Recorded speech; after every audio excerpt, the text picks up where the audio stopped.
O movimento internacional de conscientização do câncer de mama surgiu lá na década de 90 nos Estados Unidos. De lá para cá, todos os anos, o mundo inteiro fala sobre a prevenção de um dos tipos mais incidentes de câncer, principalmente na população feminina. O mais importante é que tem como a gente prevenir essa doença. E agora a repórter Louise Maiana vai nos dar dicas preciosas de como fazer isso. Boa noite, Lou. Conta pra gente aí essas dicas. Agora eu quero a prática disso.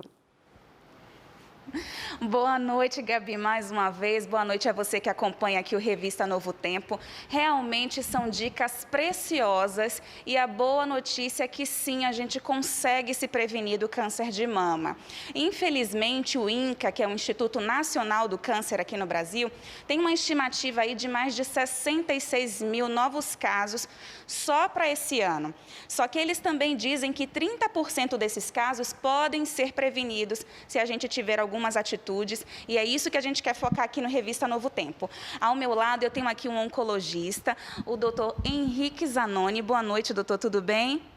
Boa noite, Gabriela. Boa noite, telespectadores. Boa noite, Louise. É um prazer tê-lo aqui conosco no Revista Novo Tempo, e eu queria começar perguntando, é possível, então, a gente se prevenir do câncer de mama? Como? É possível se prevenir, sim. Talvez a maneira mais fácil seja o autoexame.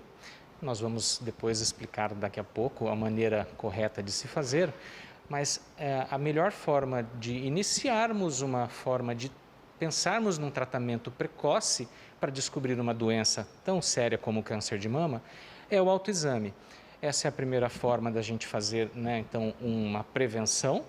Assim como as mulheres, a gente indica fazer os exames de mamografia, por exemplo, como uma outra forma de prevenção do câncer de mama. E a gente sabe também que alguns hábitos, Gabi, são super importantes para que a gente consiga manter a saúde em dia. No caso do câncer de mama, doutor, isso também tem alguma influência? Isso também pode nos ajudar?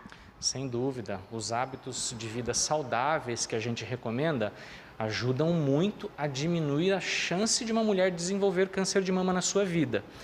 Então, quando a gente fala de hábitos de vida saudáveis, inclui falar que é importante fazer, por exemplo, atividades físicas, mas também inclui não, por exemplo, fazer uso de bebida alcoólica, o cigarro. Então, a gente sabe que aquelas pessoas que não fazem atividade física e, por exemplo, têm uma obesidade, têm mais chances de desenvolver câncer de mama. O doutor comentou aqui, Gabi, sobre o autoexame. Como que faz esse autoexame? Para tirar essas dúvidas, a gente tem uma enfermeira especializada aqui, a Fabiane, que vai explicar para a gente sobre essa questão do autoexame. Boa noite, Fabi, tudo bem? Boa noite para vocês, tudo bem? Tira para a gente, então, as dúvidas sobre o autoexame. Como fazer? Qual que é a posição mais adequada? Então, o ideal é nós fazermos o autoexame uma vez por mês. As mulheres que menstruam, fazer de 7 a 10 dias após a menstruação. As que não menstruam, escolhem uma data no mês para poder fazer. Então, a gente vai fazer ou deitado ou em pé. A gente vai primeiro observar as nossas mamas, né? Então, de frente ao espelho, nós precisamos levantar os braços, abaixar, pôr a mão na cintura, soltar, para a gente ver se não tem nenhum abaulamento, nenhuma diferença, uma retração na mama. Aí depois a gente vai colocar uma mão atrás da cabeça e com a mão oposta a gente vai começar a palpar a nossa mama. Então a gente precisa, não é com a ponta do dedo, com a pontinha aqui da unha, é com aqui a polpa. Então nós vamos apalpar toda a nossa mama, começando de dentro para fora, de fora para dentro. Aí depois nós vamos apalpar ela, toda a parte horizontal, depois toda a parte vertical, mas apalpando, procurando alguma alteração. Por exemplo, eu estou aqui com esse modelo de mama amiga, ela tem umas alterações normais e umas alteraçõezinhas diferentes. Então, por exemplo, encontramos aqui uma alteração.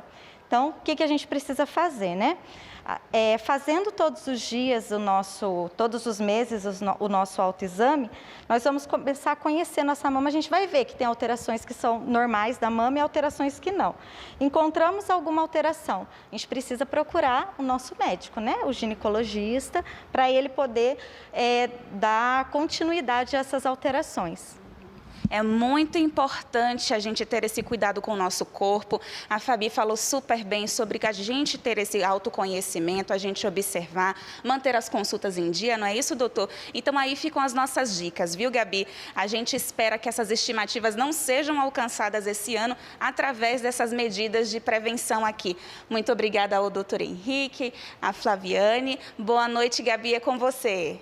Obrigada, Luiz. Obrigada, doutor. Fabi também. Achei super prático ali. E vocês falaram uma coisa muito importante, que é o autoconhecimento, né? Se a gente não costuma fazer esse autoexame, a gente nunca vai saber se aquela alteraçãozinha é normal ou se realmente uma alteração que precisa procurar ajuda. Então, gente, façam o autoexame sempre. Não deixem para depois, porque a prevenção é sempre ali diagnosticar no início. Uma boa noite para vocês aí, viu? Obrigada mesmo.